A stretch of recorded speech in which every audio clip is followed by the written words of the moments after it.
गोंडेगाव इथे आपण आज वादविवाद स्पर्धा आयोजित केलेली आहे आणि स्पर्धेचा विषय आहे एक राष्ट्र एक निवडणूक।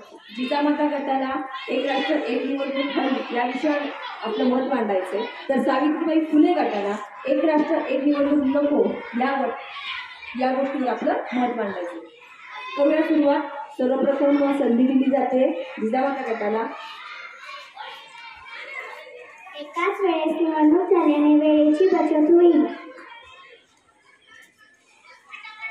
एकाच वेळी नको, कारण एकाच वेळी खूप खर्च होईल व अर्थव्यवस्थेवर ताण होईल। एकाच वेळेस निवडणूक झाल्याने भेदभाव कमी होण्यास मदत होईल। एकाच वेळी निवडणूक झाल्याने अतिरिक्त अधिकारी बदलाची गरज नाही। जिजामाता गटाचं काय म्हणणं आहे? लोकांची श्रम वाचतील, लोकांची श्रम वाचतील असं म्हणणं आहे। केंद्राच्या व राज्याच्या निवडणुका एकाच वेळी व्हाव्या अशी काही संविधानात तरतूद नाही। संविधानामध्ये याची तरतूद नाही असं म्हणणं आहे। प्रशासनाचा ताण कमी होईल। प्रशासनाचा ताण कमी होईल। पंचवार्षिक योजनेचे चक्र मोडू शकते, कारण लोकसभा विधानसभा या संपूर्ण देशात वेगवेगळ्या यावेळी निवडणुका आतापर्यंत झालेल्या आहेत। अगदी बरोबर, दोन्ही निवडणुका वेगवेगळ्या झालेल्या आहेत। प्रशासनामुळे लोकांचे कामामुळे लोकांना सुविधा मिळते। लोकांचे कामाचे दिवस वाचतील निवडणुकांचे आणि सुविधा मिळतील, हाही मुद्दा बरोबर। एकाच वेळी लोकसभा विधानसभा दोन्ही झाल्या तर VVPAT, unit ballot, EVM machine मोठ्या प्रमाणात उपलब्ध करून द्याव्या लागेल।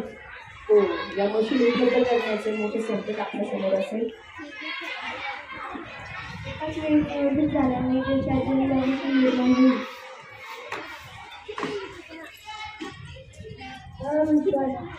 मानण्याच्या अधिकारावर मर्यादा आहे। अगदी बरोबर, अविश्वास ठराव मांडण्याच्या अधिकारावर मर्यादा पण होऊ शकते।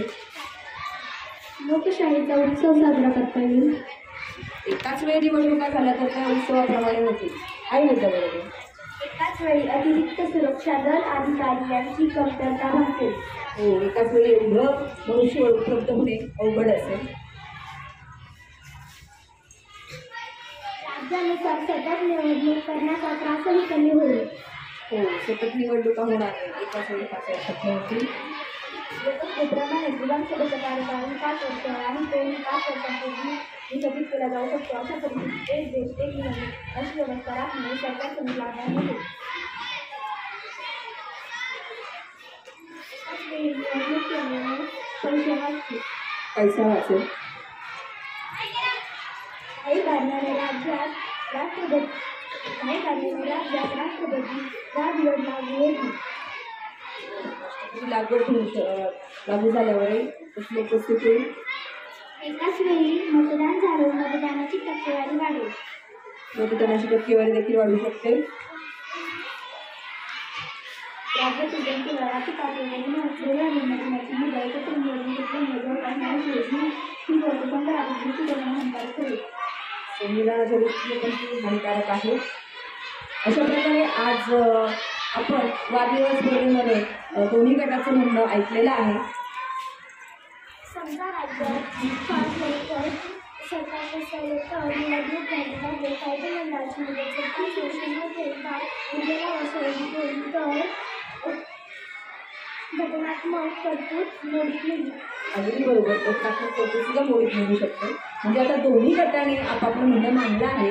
जिजामाता गटाने सांगितले की निवडणुका एकाच वेळी व्हायला हव्या, तर सावित्रीबाई गटाने आपले सर्व मुद्दे मांडले आहेत की निवडणुका एकाच वेळी नको। अशा प्रकारे आपण आज वादविवाद स्पर्धेमध्ये दोन्ही गटाचं म्हणणं ऐकलेलं आहे।